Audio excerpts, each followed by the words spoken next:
Wow, I was starting to get a little airsick. Absolutely. I couldn't watch it all. It was a little bit scary. Well, this is exciting. What's that, you too? That's not good. Okay, so I'm going to read some things here because our special guest today is Patty Wagstaff, who you just got to see in the video. My name is Jim Kidrick. I'm the president and CEO of the Air and Space Museum here in San Diego. Welcome to another edition of the museum's Air and Space video series. We're joined today, of course, by a special guest and actually a very special friend of mine, Patty Wagstaff, one of modern aviation's most recognized trailblazers and ambassadors. And she's kind of, as I would often say, today's Amelia Earhart. She really is an inspiration to many. And I'm going to tell you, it's not just girls, young girls, it's young boys too. Six-time member, this is where I got to kind of read so I don't forget anything, Patty. Six-time member of the US Aerobatic team, Patty has won the gold, silver, and bronze medals in international aerobatic competition. She is the first woman to win the title of US National Aerobatic Champion, and in 2004 was inducted into the National Aviation Hall of Fame, and is also, by the way, inducted in the International Air and Space Hall of Fame here in San Diego. a six-time recipient of the Betty Skelton First Lady of Aerobatics. She has also received the National Air and Space Museum's Award for Current Achievement, the NAA's Catherine Wright Memorial Award, and the Stinson Trophy, and a number of other awards for her flying and contributions to air shows and aviation. In March 1994, her airplane, the Goodrich Extra 260, was put on display in the Smithsonian National Air and Space Museum in Washington, D.C. And probably no greater honor, in my opinion, would be to have your airplane put into the Smithsonian. Patty grew up around airplanes, moving to Japan when she was just 9 years old. She's only 14 now, so she's not that much older. Where her father was a captain for Japan Airlines. Her earliest memories include sitting with her father at the controls of his airplanes, and that is where her love affair with aviation began. In addition to flying air shows in her Extra 300, Patty has flown a number of different airplanes. She was the demo pilot for Beechcraft Raytheon's Texan II military trainer from 1999 to 2006, and has flown airplanes such as the original World War II T-6, the P-51 Mustang, and the Brazilian Tucano in air shows. From 2010 to 2012, Patty flew for CAL FIRE as an air attack pilot in the OV-10 Bronco, which is a great airplane, by the way. A guy one time told me, I said, how many Gs do you fly in the OV-10? He goes, well, really, it's only about, 3, 4, maybe 5 occasionally, but it's the entire flight. It just never stopped. So a great airplane. And in 2013, she started the Patty Wagstaff Aerobatic School in St. Augustine, Florida. While she continues to fly air shows worldwide, she is also producing a series of videos about aerobatics and airmanship with Sportys Pilot Shop. She interacts with her audiences at every air show, inspiring young women to compete with men on equal footing and inspiring all to set goals and pursue their dreams. Unfortunately, Patty has not just competed on equal footing, she's competed on footing beyond us guys. And Patty, thank you for joining us today. It's truly exciting. And we are also joined by some others. We have the museum's education director, Sophie Wasserman, and we have Samantha, our special student correspondent, who really is 14, okay? And she's gonna ask some questions here in a short time. So before we get started, just a reminder to text SDASM, that's SDASM, to 44321, 44321, to donate to the museum's recovery fund. As many of you already know, of course, the museum is closed.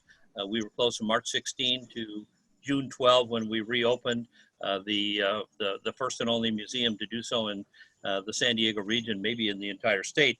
And we were reclosed on July 7 and have been closed since. So when we talk about recovery fund, it's to try to ensure that the Air and Space Museum has a strong future.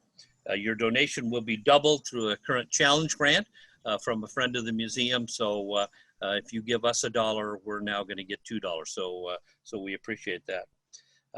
Patty, thanks for coming today.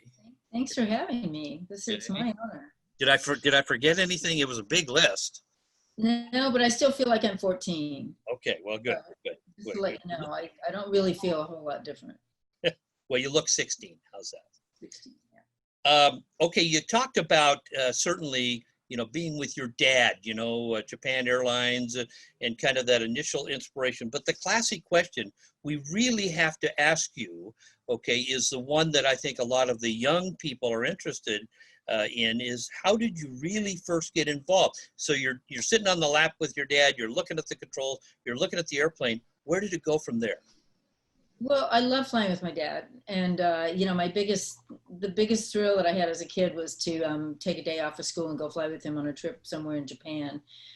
For when I was really young, he flew mostly domestic. And as I got older, he flew international. So I'd fly international with him a lot and sit in the cockpit over the Pacific. I've hundreds of hours, it seems, or a lot of hours sitting in, the cockpit of a DC-8 or 747 over the Pacific or the Atlantic. When I was little, probably 10, 11 years old, I told my parents I wanted to do what my dad did. I wanted to be a pilot. And I loved hanging out with him and his friends, and I'd read his manuals, and, I just thought it was exciting and romantic and took you cool places. So, but they told me that, girls can't become pilots or astronauts. And So, you know, pick something else, and I'd probably want to get married and have kids anyway, which would sort of preclude having a career. And so that was, you know, that was back then. My little sister's 9 years younger than me, and things had changed dramatically in the early 70s and late 60s, early 70s. And when she told my parents she wanted to be a pilot when she was my age, only 9 years apart, they said, that's great. And, you know, go for it. You can become a pilot. So big changes happened. So it was always in the back of my mind. I didn't start flying till I was in my late 20s. So real quick story, I moved to Alaska to visit my family there and got a job working in the bush in a small town called Dillingham. I had to try, I've told this story a few times recently, I think, but I had to charter a plane to go to a village, which was part of my job, and the plane crashed. And it was my first real small plane. Yeah, first time in a small plane. It was a Cessna 206. And the plane crashed on takeoff. The pilot didn't use the full length of a muddy runway, and we didn't get hurt. We ended up upside down. We didn't get hurt. And when I got out, the first thing I thought was, I can be better than this. And I started taking lessons right after that. I thought, if I'm going to be flying around these small planes, I really want to learn how to do it. So one thing led to another, and so on. So that's how I got started. There you are. Okay, Sophie. Thank you so much. Again, it's absolutely an honor to be able to get to talk to you today. You talked a little bit about how, you know, there's this misconception that women can't be pilots or girls can't be astronauts. You know, what are some other misconceptions that you see in the field today? So what do people just not understand about what you do? You know, I feel that even though there's been a huge push toward getting more women into aviation from women's organizations like Women in Aviation International and 99s and so on, there's still a lot of preconceived ideas about women in this kind of a career. For one, everything is referred to as a he. When I'm up flying, somebody will always point to an airplane and say, oh, he's at 11 o'clock, or he's behind us, referring to another airplane. The tower refers to everybody as a he. And I just recently did my own survey of top aviation magazines for the top aviation magazines, and to see how many women were portrayed as pilots. And it was about 2%. And people of color were even less than that, or any ethnicity, you know, other than white. So it's almost a conspiracy against making women feel welcome, or maybe against diversity and inclusion of all sorts. There are some preconceived things that are things that I hear from young women when I go to events. And a lot of the young women ask me if they can have families and be pilots too. So women that do want to have kids have this idea that they can't become pilots. But, you know, men all have kids too. So there are a lot of airline pilots that have kids. It's very airline pilot women that have kids, or families that have kids, and they find ways to do it just like any other job. So you can really work your schedule around it. So that shouldn't preclude, you know, that shouldn't preclude a career in aviation, in any form of aviation, whether it's engineering or flying. So I don't want to get off on a tangent. No, please. But there still needs to be some more changes to diversify, for sure. Absolutely. That's one of the things we talk about in the museum all the time, is that representation. You know, you can see it, you can be it, and showing just that diversity of the options available for people. Another thing we like to talk about too is that, you know, when we're working with the community, we emphasize that learning is definitely a process. You know, that quote unquote failure is normal, it's expected, it's important, and something to sort of be celebrated that you can learn from. And you talked a little bit about that crash and how that was important, but can you tell us more about a different setback or obstacle that really helped you learn? You know, it's funny, and aviation really keeps you humble, and Jim, you know this. And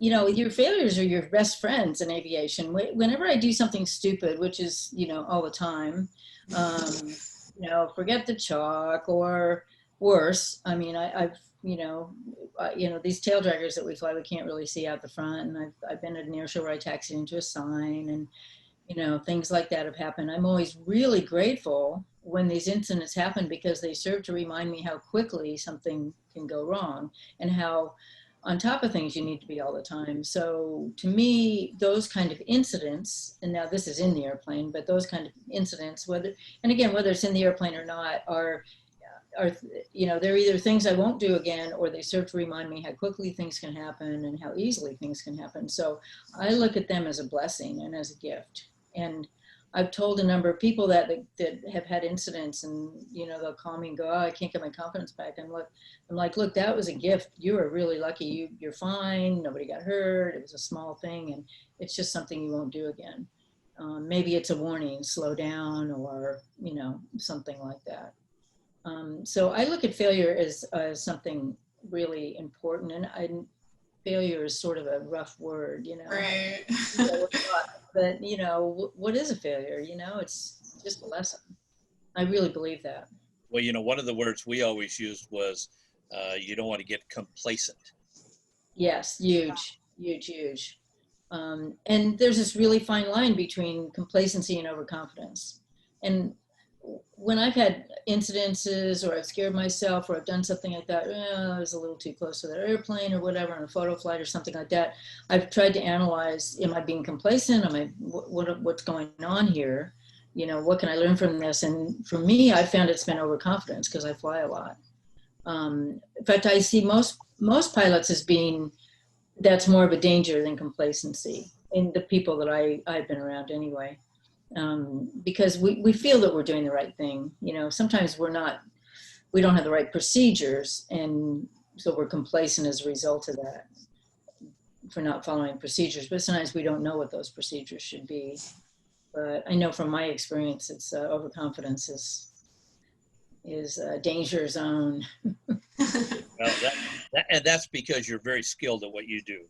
So. Well, it's because I do it a lot too. I fly 300 hours a year plus, and so that happens when especially if you fly one type of airplane a lot. It's like you jump in it, you wear it, and that's a danger zone too. You're like, oh, it's always good to get out of that and fly a different type of airplane, and put yourself, or go to school, or go to class, get a new type rating or something like that, or rating, because that keeps you humble.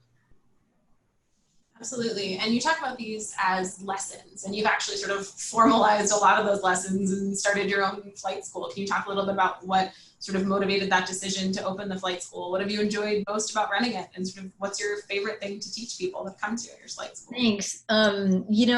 For years, people have said, when are you going to open a flight school? And I was always like, oh, no, that just seems like a lot of work, no money. I just, I've always heard it was a really tough business. And welcome to education. yeah, exactly. And, what am I going to get out of it? What are they going to get out of it? That kind of thing. And do I want to jump in? And so a few years ago, several things happened at once. This situation became available. An airplane became available. I had a somebody that wanted to fly. And so I said, okay, I can see the forest out there. I don't know what the trees are going to be like, the navigation through the trees, but I think I can make it work. I think it'd be fun and, rewarding, whatever.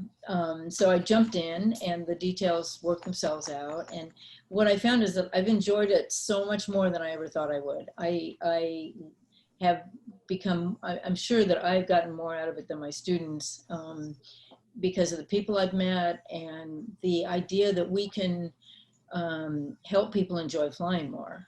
Sure, we help them become more skilled, or have fun doing aerobatics, or learn upsets, but in the end, it's about them flying more and feeling more confident, and then they'll enjoy it. And so if they enjoy it, they're going to fly more, and we'll keep GA going. So that's been the biggest reward, and then the people I meet. And I have some great instructors. We're lucky here in Florida, Northern Florida, we have a real this kind of depth of talent here that's just amazing. I have an ex-Thunderbird pilot. We have, airline, Air Force, ex-Navy type, people, and just people with this amazing experience. So it's been great. You ever had someone come to you just completely terrified of flying and sort of working their way through that? Or No, we get everything. We get everything from occasionally we get a student pilot that's too young to get their license, that have flown for a long time with their families. So we get everything from that, but they're usually very good. You know, they've been flying a while. And to very high time pilots that that have had, you know, something has destroyed their confidence. They had an incident. We get that a lot, and we help them build their confidence up, and that's really important. So we get all kinds, you know, everything. Airline pilots, we get ag pilots, and a lot of young people that are like ROTC or are going to officers training for a pilot slot, and they want some background first. So we teach them how to do it the way from the Navy or the Air Force, you know, way of doing certain maneuvers. So yeah, all kinds.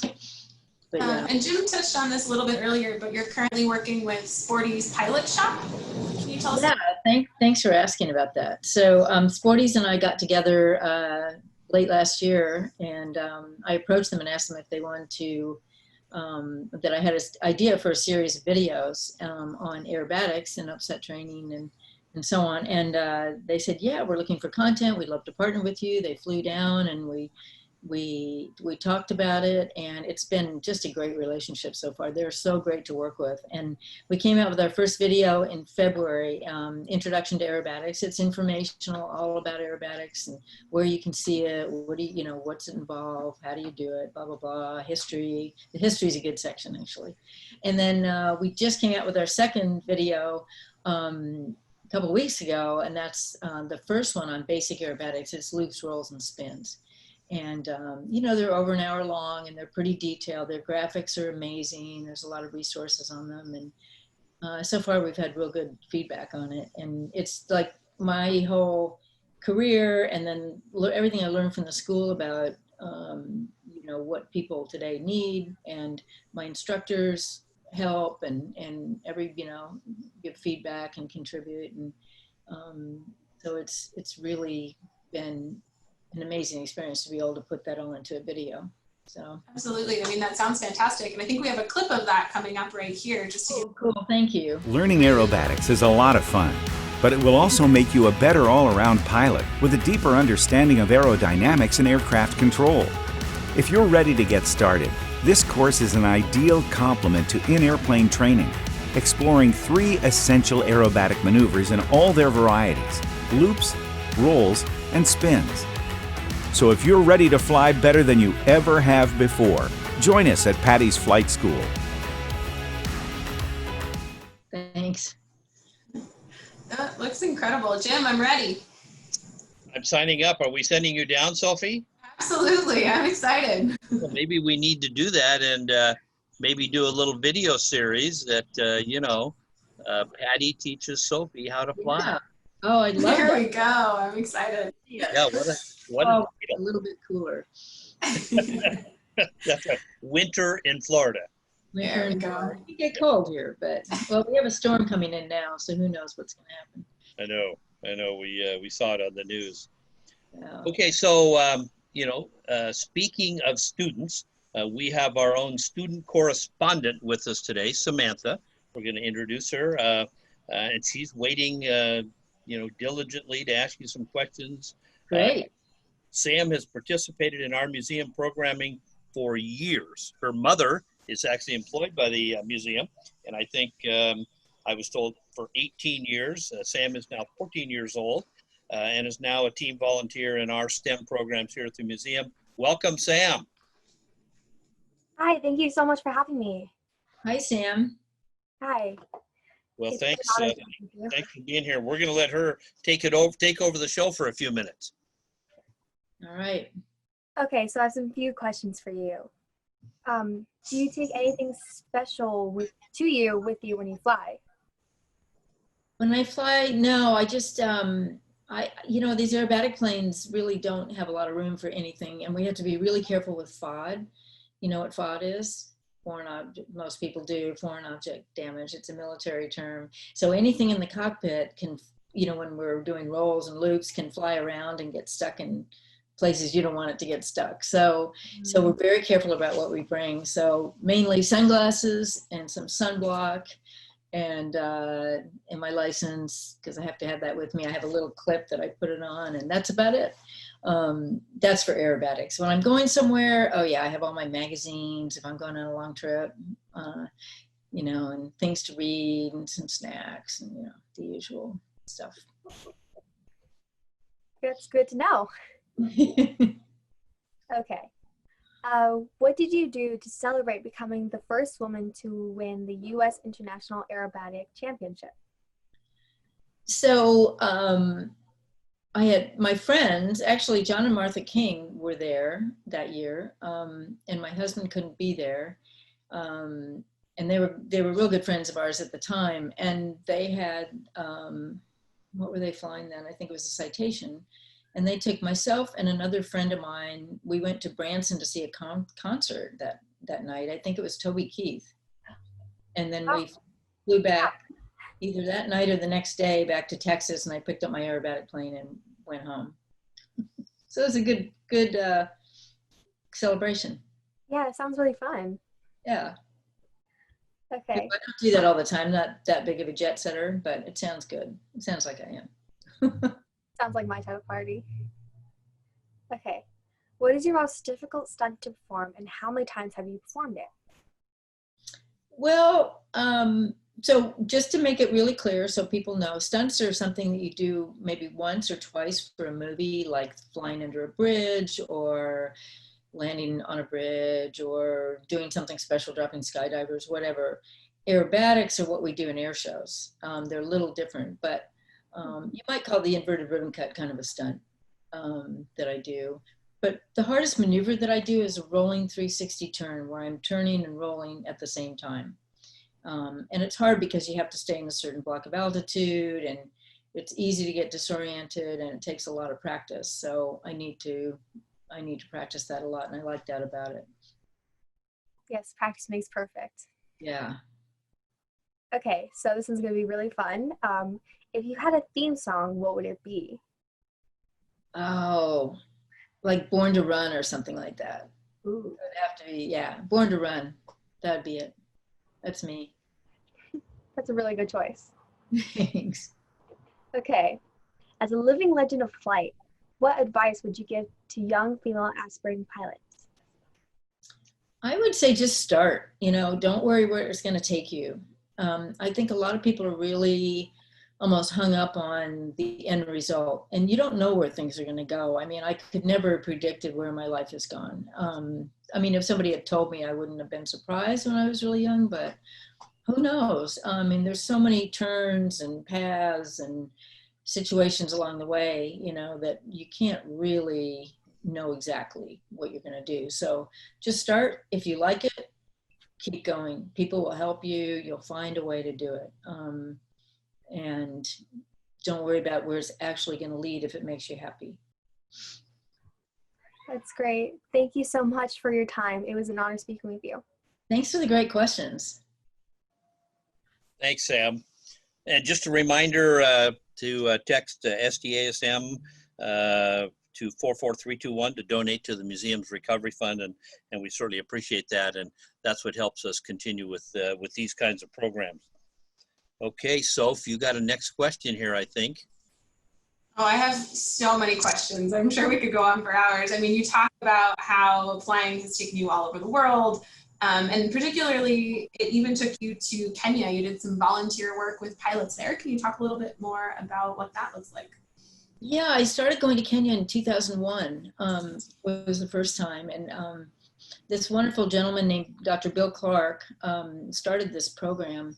He noticed that there was he went into the hangar. He'd been working with the KWS, or Kenya Wildlife Service in Kenya, for a long time, and said every time he went into the Air Wings hangar, there were all these wrecked airplanes. And it really bothered him, of course. People were getting hurt, and the airplanes were getting wrecked, and then wildlife wasn't being watched, because what Kenya Wildlife Service does is they patrol all the national parks looking for poachers, injured animals, you know, lost tourists, that kind of thing. But one of their big missions is making sure the animals are safe.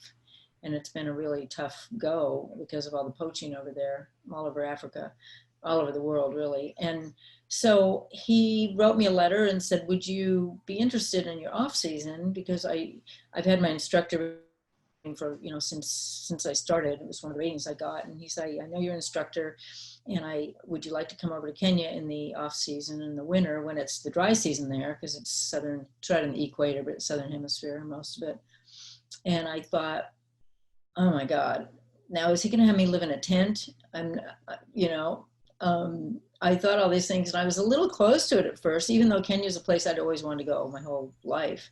And so and he sent me a picture of, they had a Zen Air, a small kind of ultralight plane painted like a giraffe. And I thought, this just isn't me. I'm going to live in a tent and fly this thing around. I don't know these people. And then he wrote me again, and something clicked in my head. I said, why are you being so closed off to this? We got together, I met him. He's wonderful. He's a world renowned wildlife expert. He's done a lot for wildlife, especially in Africa. And so we started this program of giving the KWS pilots, there's about 12 of them at any one time, recurrency training, some basic aerobatic and upset training, and spend a week with them. For a while I was doing it every year, and I've been doing it since almost 20 years now. And I just was there last year. It was my 10th visit. So I bring different instructors with me. Some of the same people go back, and this time it was myself, one of our instructors, Jeff, who is just a great guy and very mellow, really easygoing, great to travel with. And then I got to bring, for the first time ever, had another woman instructor, a good friend of mine. Her name is Heather J. She lives in Chico and flies for Airspray up there. And so it was so much fun, because Heather and I would get together after dinner and sit on my little patio, and we'd laugh and talk about everybody and, what we did that day. And it was really fun having a girlfriend there. So like me and like all the guys, which is great, but I have a girlfriend. So we've been doing it for a long time. I've seen we've seen for a while, we had a decathlon there too, so we could do real aerobatic training with them. We did that for about 10 years. It's been one of the best things I've ever done, and I really believe that it's contributed to the safety. It's a small enough sample. There's a lot of talk about safety and a lot of initiatives towards safety in aviation, but when you have a big sample, it's hard to gauge it, because you don't always know when somebody saved the day or didn't get in trouble. But when you have a small sample like that, and to see that the planes aren't getting wrecked as much and their procedures are better, and they use carb heat, things that they weren't taught initially, that were causing accidents. So it's been incredibly rewarding in that respect. So, and Kenya's beautiful. I've gotten to fly all over Kenya. Oh my gosh, absolutely. No, I mean, what's your favorite thing you've seen sort of in being able to fly over Kenya and do all these incredible things? I mean, it sounds like... just, seeing the animals in the air, One of the cool flights I took, there are a couple of wacos over there, in their open cockpit, of course, and there are a couple of lodges have them, and they use them for rides and for their client customers and stuff. And to fly open cockpit over like the savannah and see elephants, pretty cool. Fantastic. And to fly lower than a giraffe. Yes. Yeah. And you have to watch out for them on the runway too, because, every time you take off, there's animals on everywhere. And one of the first years I was there was a giraffe at the end of the runway. I was flying a Super Cub, and I said to the, I think I was getting I forget who was with me, but I said, well, man, there's a giraffe at the end of the runway. They go, don't worry, you'll be over it by the time you get down there. It was a pretty long runway. I'm like, okay. But I tell my new instructors too, like this year, I said, look, if you see an animal on the runway, don't ever think there's one animal. There's a whole family behind it. They might send somebody out to scout, and as soon as they start crossing, there's like 10 impala, 10 zebra, 10 giraffe. It's never just one. So be aware. And they said every single time they saw that, it was true. Ostrich, everything. Ostrich traffic jam sounds like quite the sight. They're really fun. And I'm writing this note down: never just one animal on the runway. Never just one. I've never seen that. This last year, I saw the coolest thing I've seen, probably the best thing I've seen the whole time I was there. So I've been on safari a number of times and, flown in the bush, almost every time we're there, we're in the bush. And I'd never seen a leopard. I've seen tons of lions. I've seen all kinds of stuff. I did a little guiding one time and so on, but I'd never seen a leopard. My friends would see one, but they're very hard to see. And it would be like on the one game drive that I forgot to, slept in or something. I'd always missed it. And this year we were taxiing out. It was me and another, with my student was in the front seat in a Husky. And I looked over, it was so cool. It just gives me chills. There was a leopard laying on the side of the runway, the dirt, laying on the side of the dirt, which you never see. They're hidden, they're always in the trees and they're very stealthy and they don't like to be seen. And he's just laying there.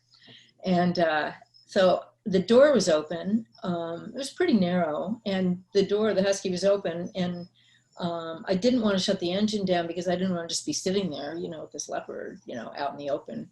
So we left the engine running and the leopard came right over to the plane and looked at us and he had these just really wild, intense eyes.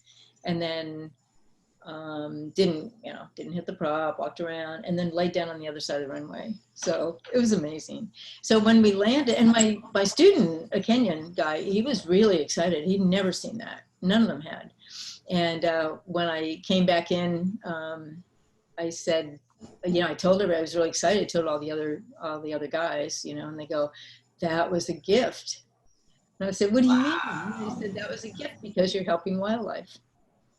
And that's how they looked at it. Isn't that cool? That's an incredible story. It was amazing. And it's hard for me to talk about it. I get so emotional thinking about it. I guess see what aviation can do for all of us. Totally. That's all because of aviation. Yep. So I knew that even as a kid, that I would have an exciting life if I stayed in aviation. Okay, along the way, and we're going to talk about your firefighting here in just a second, used a couple terms that you might explain to some of those that aren't familiar. One is you used the classic acronym GA. Oh, GA, General Aviation.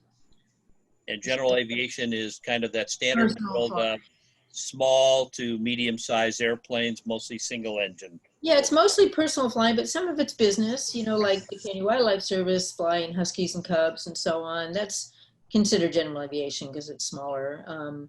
And some people like to call it personal aviation, but general aviation is, this whole other world of smaller planes, not airlines and not corporate jets, that kind of thing. So right. It's what any of us can do. To fly corporate, commercial, you have to have a career that takes you there. You have to have type ratings and so on and so forth. But anybody can get the license and fly general aviation. And they even have a sport class that's very exciting for a lot of people today. Yeah, there is a sport class. I don't know a lot about it. There are some restrictions about which airports you can go, but it's fine because a lot of people don't live near big airports and they don't really want to go into big airports. They just want to fly maybe in the Midwest. From one farm to another. There's a lot of farm strips out there, or to a small airport. So the other was the term upset training, which we used to call unusual attitudes, and the importance of that. So there's aerobatics and there's upset training, and that's a really, really good question. I'm glad you asked, because a lot of people are confused about that. In the videos, in our Sportys videos, we talk about it a lot, and we're going to even do a video just on upset training. But so, in the old days, like in my dad's era when he learned to fly, they didn't even have the term unusual attitude. They didn't have the term upset. They all learned aerobatics before they soloed. So I think in World War II, you had to be able to do a loop, a half Cuban 8, rolls in like a 3-turn spin before you could go up alone, which I'm all in favor of. But they got away from it. Things manufacturers tried to portray airplanes as cars and so on and so forth, and it all got away from it. In the earlier days of probably both general aviation and commercial aviation, the biggest, the number one fatality was from controlled flight into terrain. And that would include bad weather. They had bad navigation. There were some mid-airs because they didn't have any instruments. It was just the old steam gauges. And very hard to navigate, and so on and so forth. So there was that. As time went on, after the 70s and up into the, like, probably started around the 70s, when all these World War II instructors were probably getting out of the business, upsets and loss of control, actually loss of control in flight, and up to today, which is the #1, it became the #1 cause of fatalities in aviation. And there's some big visible ones, like the Air France 447 flight over the Atlantic, where they stalled the plane. There are a lot of examples of this. So now people, they don't get aerobatic training in the beginning, so they have to do something. How do they fix this? You can't do it in a simulator. You can't get the same kind of sweaty hands feel. You don't get the fear of being in a situation that you're not comfortable with. So pilots go to people like us and other flight schools and instructors to learn upset training. And it's real important that it's not just done in a simulator, because again, you can't simulate the feeling of it. So let's say you're climbing out and you get into a steep bank, or you stall the plane. It doesn't mean anything horrible is going to happen. It just means you learn how to recover it. So the big difference between aerobatics and upset training is sort of the length and the focus of the course. You can do a really good upset training course in 1 day or 2 days. Teaching people skills so they can recover from wake turbulence, distraction, you know, maybe an engine problem, something like that. Aerobatics is something I can tell you can do a lifetime, and you know, I still have to practice and I'm still getting better. But aerobatics teaches you the maneuvers and then how to string the maneuvers together. So if you take an aerobatic course, you're going to learn upside training as part of it. But not everybody wants to do that for all kinds of reasons, from expense to desire, so on and so forth. So you can take a short, quick upset training course and learn a lot about how, and it really helps people a lot. But a lot of people take an upset training course and then they want to learn aerobatics because they like it so much. So I hope that answered the question. No, it does. That's a great description. As you know, it improves your situational awareness, the old SA, you know, while you're out there flying. And another good acronym, SA. We use that all the time. Yep. Yeah. And the realization that you can get caught occasionally and have the skill sets to recover, which is a nice skill sets to have when you fly an airplane. Yeah, and a lot of GA pilots talk about wake turbulence a lot, because it's something that can definitely happen, and that's one of the reasons that they want upset training. Yep. And wake turbulence normally associated in the landing pattern produced by another airplane. Exactly. A GA airplane can be, as you know, Patty, flipped upside down. Yeah, it starts a rolling moment because these vortices are rolling. But it's not just GA airplanes. There was this, there have been a couple of corporate type airplanes, Challengers, big, you know, corporate type jets that have gotten in trouble, and getting behind, maybe 3 or 4 miles behind a Boeing 380. Or I'm sorry, Airbus 380, or a big Boeing or whatever, big airline. Those vortices, especially if the air is smooth, they travel a long way behind the plane and they can start a rolling moment. So you need to know how to recover. Yep. Okay, so let's talk a little bit about firefighting. Okay. Sure. And, you know.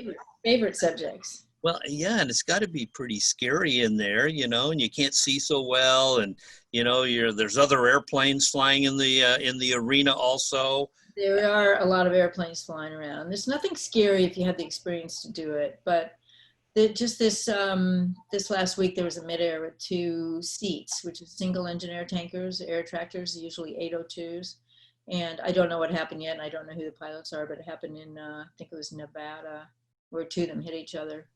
Probably in the smoke. I mean, I can't really second guess it, but I imagine they might have been in the smoke coming out of a fire, and after doing a drop, and they hit each other, and so really sad. So it's definitely has some risks involved that regular flying doesn't have. There is a lot of smoke. We like to say "in the smoke till I croak" because it's very addictive. And I flew air attack.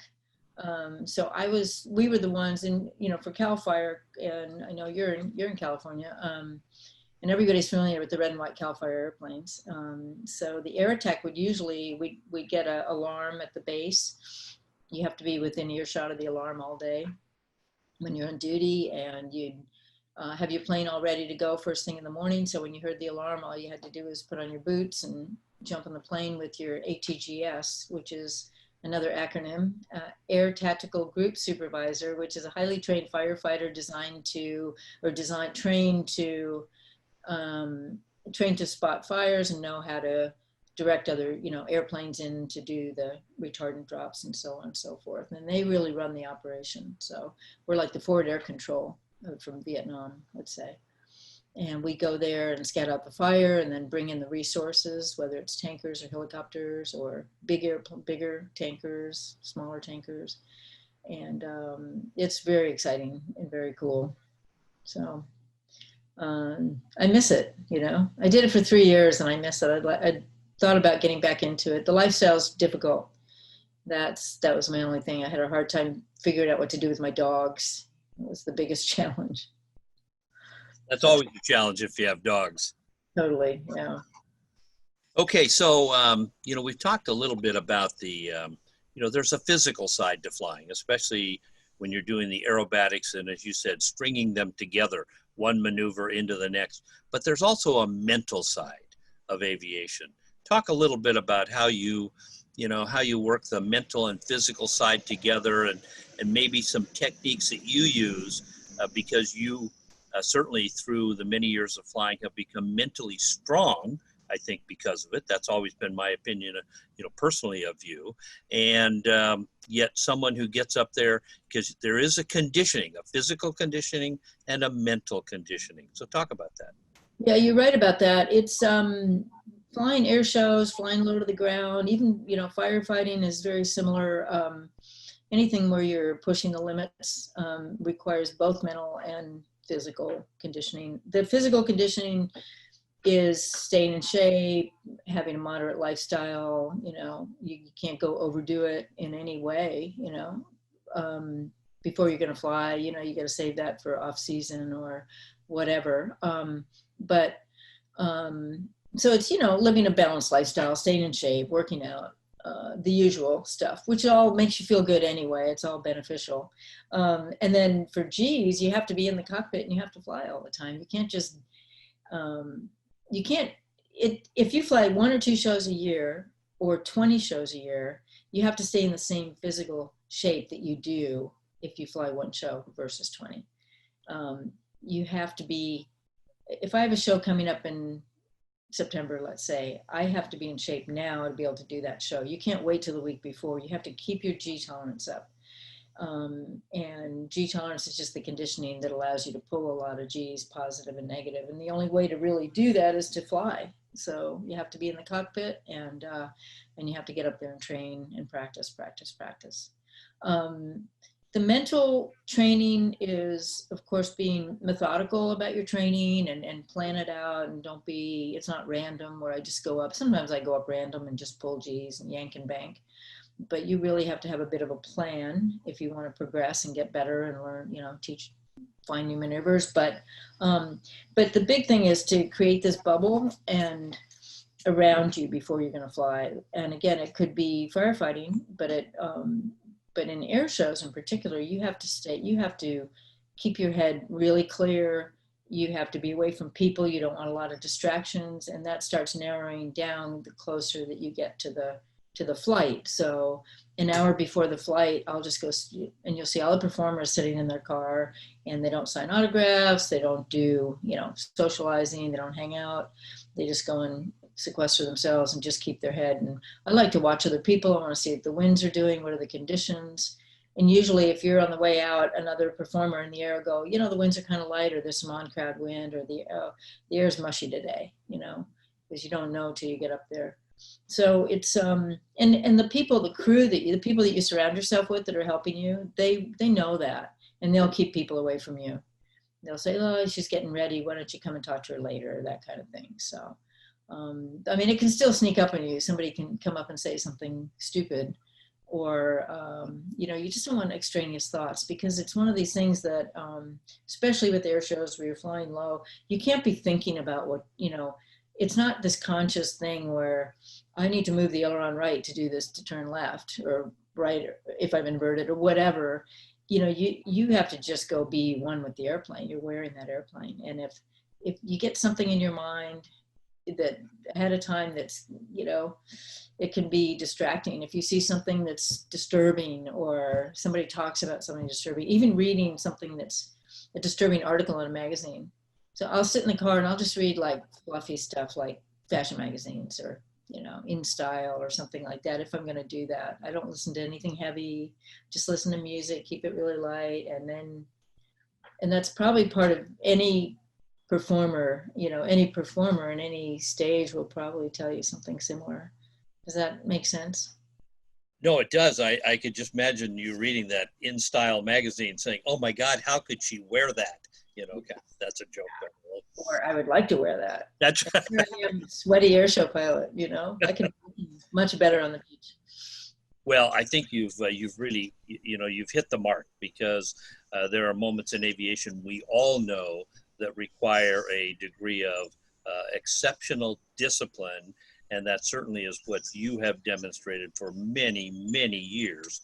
And I think that's what we all admire about you, besides just who you are as a person and the good you do for others. Sophie, I think you've got something next. Thank you. Yeah, I mean, we all heard that list of 10 minutes of incredible achievements that Jim was reading off in the beginning. You are just so decorated with these awards and honors and things. Is there one that you're particularly proud of that really meant to you or struck a chord? Well, it's all different. Sometimes you just don't feel like you really deserve it. You know, there's this whole imposter syndrome. I used to say, oh, come on, I'm just a hippie. You know, I just like to fly. And somebody pulled me aside at one point and said, it's time you stop saying that, you know, because it's sort of silly, or maybe it comes across as false modesty. I don't know. But you know, you don't start anything looking, I don't think any of us start this looking for a lot of awards. Of course, in competition you do, you know, you get to the, first I didn't really care if I won. I just was so grateful to be able to do aerobatics. I was so excited about it. But, you know, you put a lot of effort into it, then you want to bring home some hardware. And then one thing leads to another and your goals keep changing. Like winning the US Nationals was really big for me because that took me 7 years of full-time. You're talking about discipline and focus and a lot of hard work and money and all that. And, you know, I had a lot of people helping me and, you know, supporting it, my husband and my family. And so, you know, winning, that was really important. So, but my goals kept changing. You know, first it was just to get a spot on the team. And then I realized a woman hadn't won and I'm like, oh, this is silly. And so I'll go after that. And, you know, I had something to prove. And then one thing leads to the other. And then there's another trophy or an award. It's you know, it gives you, I like having a goal and a mission. You know, to me, having the mission is really important. So sometimes those trophies just equal a mission, you know, like, oh, that I achieved, you know, I'm on a mission to get that. And there was one, the Charlie Hiller Award. After Charlie passed away, his wife, Doreen, gave the award to the highest, because Charlie was a big competition pilot. He was a world champion, and to the highest scoring American in the world championships. And when I went out to fly, I was the first one to receive it. It was 1996 and it was my last world championship. And when I went out, Doreen was there, you know, waving, and she's like, Charlie's with you. And I'm like, and Charlie wasn't real, I wasn't real close to him. He was a little generation before me, but I did know him, and I did fly shows with him and admired him greatly. And so when I went up to fly that flight, I had Charlie with me in the cockpit. It was horrible weather, and I've been sitting on the ground for a week. And I thought, if I can pull this flight off, I'll get that award, you know. So I did it. And so some of these awards really mean a lot. In fact, everything means a lot. And sometimes I think, you know, sometimes they just come along and they're totally different. So you have a different feeling about them. It's like, wow, I can't believe they gave me that. You know, because, or inducted into the like International Air and Space Hall of Fame. that kind of thing. That was what a huge honor. You're like, that's where you feel like, gee, am I really worthy for this? You know? So Yeah, I mean, you know what I mean? Am I rambling? But no, absolutely. I mean, I think all of that connects, and especially that part about sort of imposter syndrome. I think you see that especially in women in aviation, women in these STEM fields in general, and it's something we talk about a lot in our classroom with our students. That's interesting. Yeah, and sort of how do you fight that and sort of reassert that, yes, this is something that I have earned? I think it's important to address it. I don't feel that way anymore because I've been doing it for a long time and so on, but I have felt that. I felt kind of, you know, like those fake Flying magazine covers where they put you on the cover and then you are in the cover and then you're like, oh, it's like a joke. And so there's a little bit of that with that kind of thing, but I think you get over it for the most part. But you know, Well, but it is something that it might hold people back at some part in their career, and maybe a different kind of career. It might hold them back. So it's something you have to get over, especially as women, like you said. Right. Because we're doing things that are, a lot of them are non-traditional roles. And so it's probably something to talk about.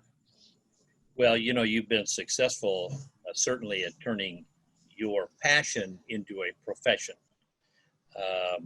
So knowing what you know today, if you were going to pass on some words of wisdom to that, I would say young lady or young man, okay, of how to get involved, what would be the first step? Or do you go to the local airport, you knock on somebody's door, do you wash somebody's airplane for a ride in their airplane, or All those things. Exactly, you know, kind of a Yeah, deep. you have to get started somewhere, you know, and again, how do you get started? Yeah, go to the airport. And airports are a little different now with all the fences. I didn't grow up around general aviation though. I'd never been to a small airport until I started flying in Alaska. But you know, if you meet a pilot or email a pilot, I get emails from kids and they're like, I really want to fly. What do I do? You know, I don't know any pilots. I'm like, well, where are you? Okay, here, you can meet this person. I'll hook you up with somebody. Or, you know, go talk to pilots are generally, if they're not, then don't bother with them, but they're generally very, very giving, and they're almost evangelical in their zeal for getting other people involved, especially kids. And I'm sure, I know you've seen a lot of that, you know, but you just jump in somewhere. A lot of pilots start off as line service people. Like I see a lot of guys, and I see a lot of women too, young women working as, you know, they'll work for an FBO or fixed base operators, like your local terminal, and almost every airport has one. Go in there and ask if there's a job available, and they'll teach you how to fuel airplanes. So there's a lot of different avenues. I mean, you have to be resourceful, and if you're not resourceful, then you probably shouldn't be a pilot anyway. So use your resourcefulness, and you know, and get out there and talk to people, and people will help you. But you need to be resourceful. Well, and as you stated, you know, most pilots would love to show you their airplane. Oh yeah, they're ridiculous about it, right? Oh my goodness, and then it's not uncommon to say, you know, I'm going to fly up somewhere for breakfast. You know, the next thing you know, you're riding in the right seat with that pilot, and you're going, you know, how did this happen? Because they'd rather, in a weird sort of way, not do it alone. No, it's fun to, you know, it's fun to have somebody that's enthusiastic, and yeah, absolutely. And you know, again, use your good judgment. You know, there's very few nutty, really crazy people in flying. That most people are very, very grounded and very centered and very careful. It's a pretty, in a way, it's a very conservative group of people in not politically necessarily, but in the behavior. So most pilots that you'll, you know, either hook up with in some way, will be very careful, very good pilots. So, but you know, if you have a bad feeling about them, don't go. You know, just say, oh, they're crazy. Yeah, crazy. I'm going to find somebody that doesn't. Well, you know, we were able to fly the Hoove around for many, many years, led by Mike Herman, you know, one of our board members, and we got to spend just hours and hours with Bob. Bob loved you, as you know, and thought you were, you know, the cat's meow, as we would say. A few words about what a guy like Bob Hoover meant to flying? Oh, well, we all miss Bob. But, it's funny, some people when they leave, they pass away, you feel that they're still here. And he's one of those people I still feel is here. Other people, you just think, oh, there's this big hole, but I don't feel that way with him. He gave so much. Bob was the most personable person. He would make everybody feel good. So I think you can learn a lot about that. I know I can he was a huge role model for me because, and I know for all of us actually in this business, because, you're tired, you're sweaty, you don't want to sign one more autograph. You're like, I just want to go get in my car, get in the air conditioning or, whatever. I'm exhausted. And Bob would never turn anybody down. Anybody that would come and ask him for something, he would make them feel like they were $1 million, he would just make you feel good. So to have that kind of skill and that kind of ability is amazing. I don't have that, but I strive for it. I try. But he just did it so naturally and he was so, incredible. So that's kind of what a role model is, I think. He would always make you feel good. And he was just happy, for other people's success. He was. You're absolutely right. And we think you're the role model. Okay, so we're going to close out here. Okay, so this is where you can ramble. You can say anything you want. Well, you used the term a minute ago, and you're not rambling. I use it a lot, actually. No. We're enjoying it very, very much. Absolutely. But as you close out something like this, and you're going to give those words of wisdom to other people that they could use with others also, what would you tell people about flying? Again, it seems to be like the third time I've said it today. I keep going back to get started. Just get started. Whatever, a lot of people get started flying RC planes, and that's a great way to start. You can go out just go to your local RC field. There's usually a bunch of like old geezers hanging around. They love it if you're young and you're enthusiastic, and they'll do anything for you. So it's a great way to get started. So I would just say career in aviation, you'll never be bored. You never feel that your time is wasted. Every minute spent in the air is the best time you'll ever have. And I know after a long trip, I don't even want to land. I'm like, oh God, this is where it all starts again. Emails, phone calls, paying bills, all the mundane stuff. It all goes away when you're flying. And that's the best part about it. So. Well, my brother's still, of course, with Embry-Riddle. Do you like Embry-Riddle? Like their 2 campuses? Oh yeah, of course. I love them. I live just north of the one in Daytona Beach, so I go down there a lot. Of course, pre-COVID too, but it'll get back to normal. And I go down there. We give sometimes upset training there, and and I've given talks and all kinds of things, flown the air show. And then I've been to the campus in Prescott, which I love. I've flown shows there a couple of times, and we'll see what's happening with the next one. So they just canceled. They did. I was waiting. I knew they'd have to. Well, anyway, that's we'll talk about that later. But this is a because I'm on their board of visitors, so I get that I knew it. There's only one that hasn't I had a really good season lined up too. That was going to be my best, the one I was looking forward to the most. But yeah, I have one more that hasn't, but I'm pretty sure they're going to cancel in the next week or so. So it's the right thing to do. It is. Well, we've touched upon a really interesting point, Sophie, our education director, and that's that there are many universities across the country, Embry-Riddle Aeronautical University being one of those with 2 campuses, actually 3 if you count their worldwide campus. Mm-hmm. And, there are exciting opportunities to continue your education, which can involve flying post-high school.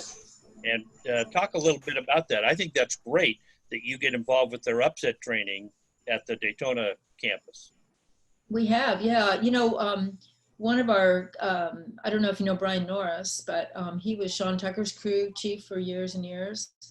He just lives down the road in near Embry-Riddle now. He finished all the years on the road when we were all doing 20, 25 shows a year, and we go from show to show. He would be in his, part of the time he'd be in his room studying, and he finished his online degree through Embry-Riddle on the air show circuit. Wow. Yeah, the rest of us would be out, who know, carousing around a little bit, and he'd be in there plugging away. So good for him. So it's amazing what you can do online. No, and that's a great You example. got his degree through Embry-Riddle, of course. Right. No, that's a great example of being able to continue your education and still being involved in that wonderful world of aviation. Yeah, Well, Patty, we want to thank you very, very much. We've loved this. Sophie, if you want to say any closing words, or if Sam's still there. No, absolutely. This has been an absolute pleasure and an incredible honor to talk to you. Thank you so much for making. Thank you for having me. And, in the beginning, you said we want to spend an hour with you, and I'm still talking. So. Oh, no, Could go on forever. we've actually got over an hour. Yeah, we have. I figured, our tech guy is going to, start hassling me in a minute saying, hey, and Jim. I have another appointment, so it's good timing. Well, we love you very, very much, and we thank you, and just keep doing what you're doing for aviation in the world. You're a special lady. Thank you. I hope the museum opens soon, too. Bye, We guys. do, too. Thank you. Have a good day. Thank you.